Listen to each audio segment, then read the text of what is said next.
नमस्कार, मैं नवीन जायसवाल 4 PM राजस्थान में आपका स्वागत है। आखिरकार लंबी जद्दोजहद के बाद कांग्रेस ने तय कर लिया कि राजस्थान में इसके विधायक दल का नेता कौन होगा।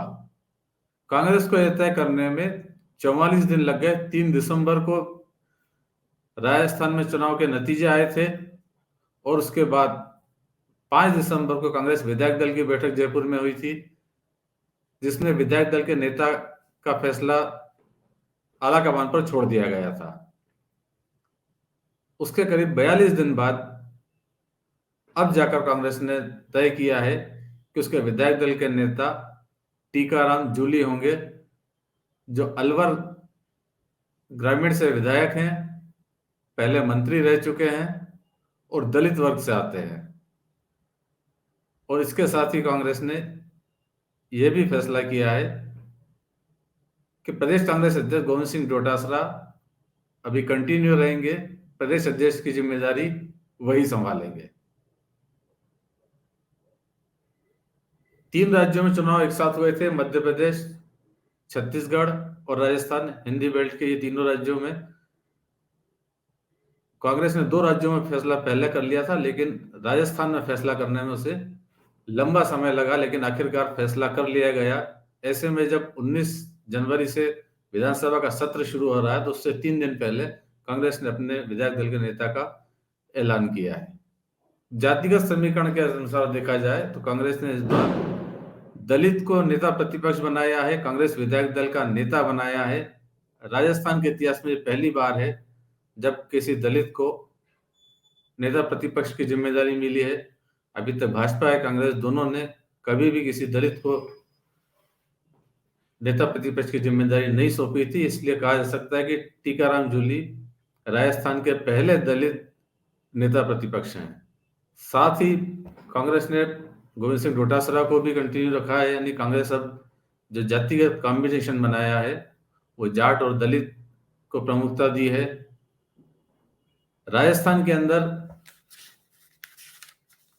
34 SC की रिजर्व सीटें हैं। इस बार जो विधानसभा चुनाव हुए थे उसमें SC की जो 34 रिजर्व सीटें हैं उनमें से 22 सीटें भाजपा ने जीती थी और 11 कांग्रेस के पास आई थी और 1 भाजपा के बागी को मिली थी। यानी भाजपा ने कांग्रेस के मुकाबले दोगुनी सीटें जीती थी दलित वर्ग की। इसके बाद भाजपा ने जो 2 डिप्टी CM बनाए थे उसके अंदर प्रेमचंद बैरवा दलित वर्ग से आते हैं। भाजपा ने भी दलितों को साधने की कोशिश की थी और अब कांग्रेस ने भी नेता प्रतिपक्ष की जिम्मेदारी, अपने विधायक दल के नेता की जिम्मेदारी एक दलित वर्ग के प्रतिनिधि को देकर दलितों को साधने की कोशिश की है। इससे पहले विधायक दल के नेता और खुद प्रदेश कांग्रेस अध्यक्ष गोविंद सिंह डोटासरा का नाम भी प्रमुखता से लिया जा रहा था। जिस तरह से आक्रामक शैली में वो काम करते हैं, विधानसभा का जितना अनुभव है उसको लेकर माना जा रहा था कि वो भी नेता प्रतिपक्ष की दौड़ में शामिल है। लेकिन लोकसभा चुनाव के समिति का जिम्मा उन्हें देने के बाद ये माना जा रहा था कि फिलहाल वो प्रदेश अध्यक्ष के पद पर बने रहेंगे, इसलिए नेता प्रतिपक्ष की भूमिका कोई और नेता निभाएगा, जिसको लेकर हरीश चौधरी, हरिवंश शर्मा और भी कई नाम चल रहे थे। लेकिन आखिरकार मौका मिला टीकाराम जूली को। टीकाराम जूली भंवर जितेंद्र सिंह के करीबी हैं और जो विधायक दल के नेता को लेकर जो गहलोत और पायलट खेमे में खींचतान चल रही थी, गहलोत खेमे से महेंद्र सिंह मालवीय का नाम भी था, लेकिन उस पर पायलट सहमत नहीं थे। और इसी खींचतान में, दोनों बड़े नेताओं की खींचतान के अंदर भंवर जितेंद्र सिंह कहीं ना कहीं बाजी मार ले गए और उनके समर्थक टीकाराम जूली, जो अलवर ग्रामीण से ही आते हैं, उन्हें ये जिम्मेदारी मिल गई। वैसे टीकाराम जूली के लिए कहा जा सकता है कि पूर्व मुख्यमंत्री अशोक गहलोत के भी नजदीकी रहे हैं, उनके कैबिनेट में मंत्री भी रह चुके हैं। सामाजिक न्याय एवं अधिकारिता विभाग के कैबिनेट मंत्री के रूप में उन्होंने गहलोत के साथ भी काम किया है। और जब पायलट और गहलोत के विवाद के बाद में जब विधायक दल की बैठक बुलाई गई थी और विधायकों ने बगावत कर दी थी आलाकमान के खिलाफ, तो जो विधायक थे जिन्होंने इस्तीफे दिए थे, उस समय विधानसभा अध्यक्ष CP जोशी के घर जाकर जो इस्तीफे सौंपे गए थे उसके अंदर एक नाम टीकाराम जूली का भी था। तो कहा जा सकता है कि गहलोत और भंवर जितेंद्र सिंह दोनों की रजामंदी से टीकाराम जूली को मौका मिला है। और सचिन पायलट, जो किसी समय विधानसभा चुनाव के नतीजे आए थे उसके बाद माना जा रहा था कि शायद उन्हें नेता प्रतिपक्ष बनाया जाएगा, बड़ी जिम्मेदारी दी जाएगी, लेकिन उन्हें छत्तीसगढ़ प्रभार देने के बाद में ये तय हो गया था कि फिलहाल राजस्थान में उनकी कोई भूमिका नहीं बनती है। और आखिरकार इसी खींचतान के बीच में इतने दिन लग गए, लेकिन भंवर जितेंद्र सिंह और गहलोत अपनी बात मनवाने में कहीं सफल हो गए। टीकाराम जूली 2008 में पहली बार एमएलए बने थे।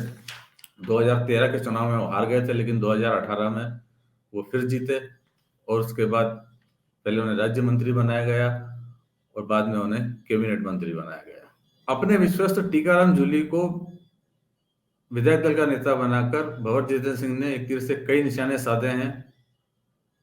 अब जो लोकसभा चुनाव है उसके अंदर कांग्रेस जाट दलित कॉम्बिनेशन पर दांव लगाएगी, लेकिन उससे बड़ी बात यह है कि लोकसभा चुनाव में अलवर सीट से, जहां से भंवर जितेंद्र सिंह पिछले 2 बार लोकसभा का चुनाव हार चुके हैं, 2014 और 2019 में, इस बार फिर वो दावेदारी कर रहे हैं और उन्हें उम्मीद है कि टीकाराम जूली को नेता प्रतिपक्ष बनाने के बाद उस क्षेत्र के अलवर लोकसभा सीट के दलित मतदाताओं को वो साध सकेंगे।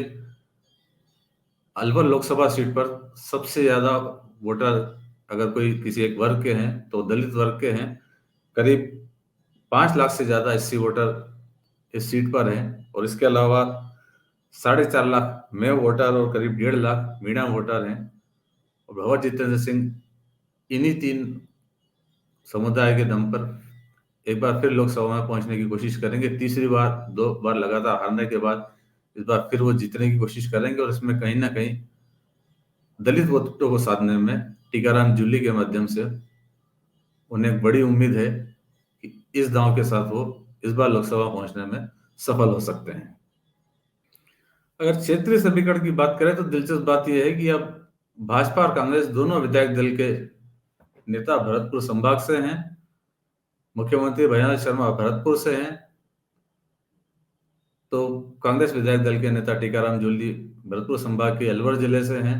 दोनों पूर्वी राजस्थान से आते हैं और दोनों विधानसभा के अंदर दोनों प्रमुख दलों की कमान संभालेंगे। तो फिलहाल इस वीडियो में इतना ही और अंत में एक बार फिर आपसे ये कहना है कि 4PM राजस्थान चैनल को सब्सक्राइब जरूर करें और इस वीडियो के लिंक को जितना ज्यादा हो सके उतना शेयर भी करें। नमस्कार।